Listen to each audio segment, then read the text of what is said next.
Hello readers, I'm Amy.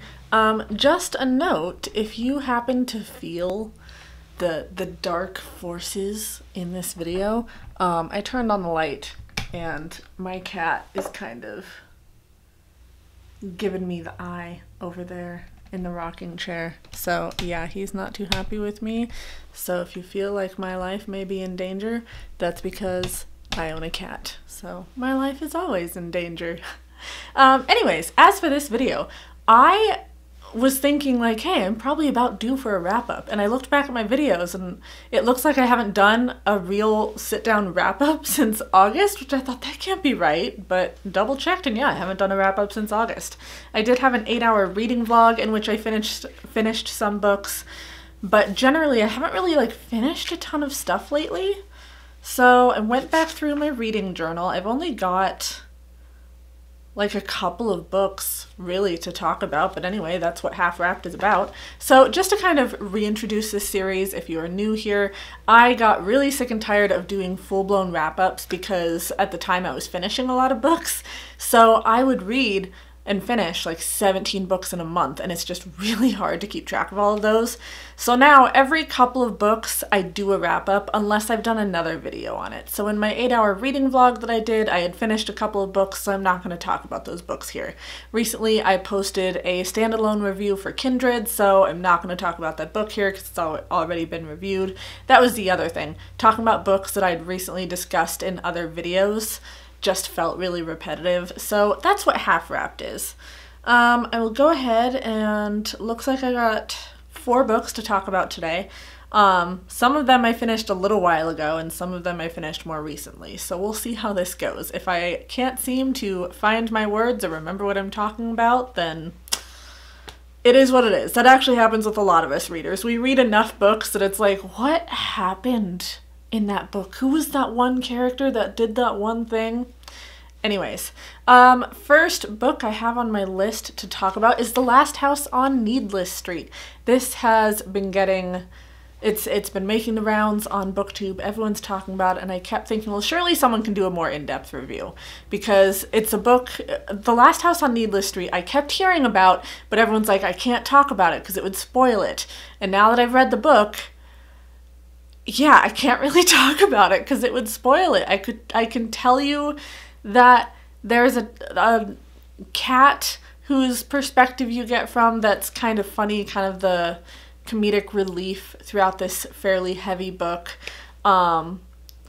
There's a young girl involved. There's this guy who's hiding out from people. There's a mysterious neighbor. But even telling you that much, I actually feel like I'm lying to you. So I'll just say it is a slow burn, dark and creepy book that has a couple of twists in it that are really interesting. I've seen them done before in books. 1 or 2 books I think have gone this way, but yeah, it really, anything I tell you, if I tell you something about it, then technically it's a lie because things change later on, and I can't just tell you the ending of it or even a little bit about the ending because that ruins the entire book, so I guess you'll just have to read it. It is a very slow burn, so beware of that. If you're not super into slow books, you will not be into The Last House on Needless Street, and you'll just be like, okay, but where's the interesting part? When do we get to that? Next one is The Return. So I'd actually seen I think it was Rachel Harrison had posted. Either Rachel Harrison posted that she had a new book coming out or someone else posted that she had a new book coming out. And it's called Cackle, and it's about witches, and feeling in a witchy mood. I'm like, oh, that's interesting. Maybe I should read that. And I saw that she had some other books that she'd written, and Cackle was not going to be available from my library anytime soon. I've still got, I think, 3 or 4 weeks to wait for it on the Libby app. But I went ahead and checked out one of her previous books that she'd released, and that is The Return. The Return was another slow burn book. I used to think that I wasn't really into slow burn books. I'm into certain slow burn books. If it's too slow, I'm not super into it. This was on the edge of going too slow, but I knew enough about what was going on from the hints and stuff throughout that I kept with it. It does really well with building the characters and showing the relationships to one another. Basically, you have this woman who was gone for 2 years, and everyone's thinking she's dead. They hadn't heard of her. She disappeared from like a national park or something. And our main character, they're like, you have to move on. You have to accept that she died and you have to move on. And the main character is like, no, she isn't dead. I would feel it if she was dead. And then one day, out of the blue, the woman shows up, and bless you. You got any more sneezes in there? Are you all right? Okay. Kitty had the sneezes. Anyways, she shows up out of the blue, and people don't know what to do with that, because like they've already grieved for her. What's the next step? And eventually they end up going on a girls' trip to try and reconnect, and it kind of goes from there. Like I said, this is another slow burn one, so if you're not into slow burns, don't read it. Next book, They Were Her Property. I have mentioned this a little bit in previous videos. I think I briefly mentioned it in the 8-hour reading vlog. This one took me a while to read. It was one of those that whenever you had the George Floyd thing happen last year, it was one of those that, like, the library got a ton of copies. They were always available. It's like if you wanted to read it, you got it. That's how many copies they had. And I kept looking at it, and I kept not really having time to pick it up. So I did finally pick it up. They Were Her Property is about slave-owning women specifically. And even mentioning it now, I feel like I've talked about this more in depth, but I couldn't tell you what video I talked about it in besides the 8-hour reading vlog. But growing up, and even up until a couple of years ago, honestly, I was always of the mind that Black people and women would be on the same page, because like we've both been oppressed in our various ways. And it was a real learning curve to learn more about race and learn more about the history of feminism and stuff, and realize that no, yeah, we've both been oppressed, but like they're in such different ways and they don't really connect up because of this reason and that reason. And They Were Her Property was a really great deep dive into that. So you're not only learning about women's oppression and women's lives in the South, you're also learning about Black oppression and Black lives in the South, how white women, because they had no control, because they were women, how they exerted what control they had onto their slaves. And like, yes, women are oppressed and Black people are oppressed, but that doesn't mean that the white women were very good slave owners for the Black people. Yes, that is something that I had to learn at one point in my life. A lot of this information was kind of new to me. Like, what I liked about this book, I like when you have books on race that dive into like a certain specific topic, and They Were Her Property really dives into property law and ownership and control. And there was a lot of looking around at the history of that control, and how whenever Blacks were freed, like women were going to lose the only control that they had, and how that affected them, how that affected the slaves and their lives.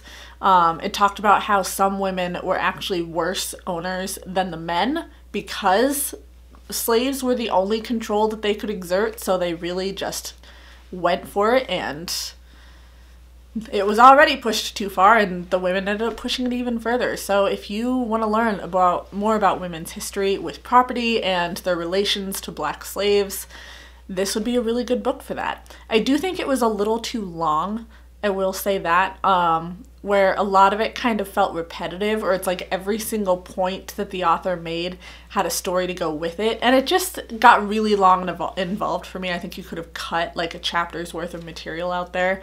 But being a nonfiction, I've struggled a little bit with nonfiction lately. Not that I haven't been enjoying it, but nonfiction in the last couple months has really just taken a long time for me to get through. So this was a book that I kept rechecking out and checking out and checking out. I finished Kindred. I will go ahead and put that standalone review up in the corner, so I'm not really going to talk about that here. Last book that I finished was A Special Place for Women. This is a fairly new release. I got it pretty quickly from the library. I think I could check it out almost immediately. A Special Place for Women does a really great job at diving into different points of feminism. So basically there's this mysterious women's group. No one really knows what they do except that they're made up of rich and privileged and well-known women, and this journalist tries to get into the group so that she can learn their secrets. And again, it's a fairly slow burn. Like, I don't know that it was really all that interesting. You can, even from the summary, you can pretty easily predict what's going on. And in the first couple chapters, it's like, yeah, we know what's up. It's spooky season. We know when this book released. Like, you know what's going on. But I did enjoy it regardless. There was pretty good character building, and what I really liked about this is that there's a really great conversation on privilege of certain women. So, like I said, there are rich and privileged and well-known women who are in this group, and it really looks at that privilege and being like, why are only these women involved in the group? Like, yeah, it's a place for women. It's a group for women to be themselves and to talk about the shit that they deal with, but it's not for all women. It's only open for certain types of women, and there's a rumor that it's like $1,000 a month to join this group, and I'm really glad that it went into that conversation on the privilege. Also, one thing to point out, I need to brush you, buddy. I had a friend recently who's been looking for some book recommendations, and she said she really likes the perspective of a skeptic. So when you have weird supernatural things going on, but the main character whose perspective you're reading from doesn't actually believe in any of that stuff. And The Return is a really great one for that, with the point of view of the skeptic, as is A Special Place for Women, which is also from the point of view of a skeptic. So if you're looking for that point of view, those would be some good books to check out. And if you have any recommendations for the point of view of a skeptic, please leave them down below. Not only for my friends' book recommendations, but also for me, because that's actually a pretty good point of view that we don't get. I feel like even with movies, you watch them and someone's like, I'm a witch, or I'm a vampire, and they're like, yeah, I believe that. And it's like, it's a supernatural force that you've suddenly learned exists and you just believe them? Because, like, if someone told me that they were an actual vampire right now, I'd be like, yeah, but you're not, though, because vampires don't exist. Like, I like that it's more realistic in that reaction. So that is going to be it for my half wrapped. Hopefully I talked about something that would interest you, and talked about some things that you would like to pick up. That is going to be it for me. Please like, subscribe, be my friend on social media, and I will see all of you in my next video. Bye, friends.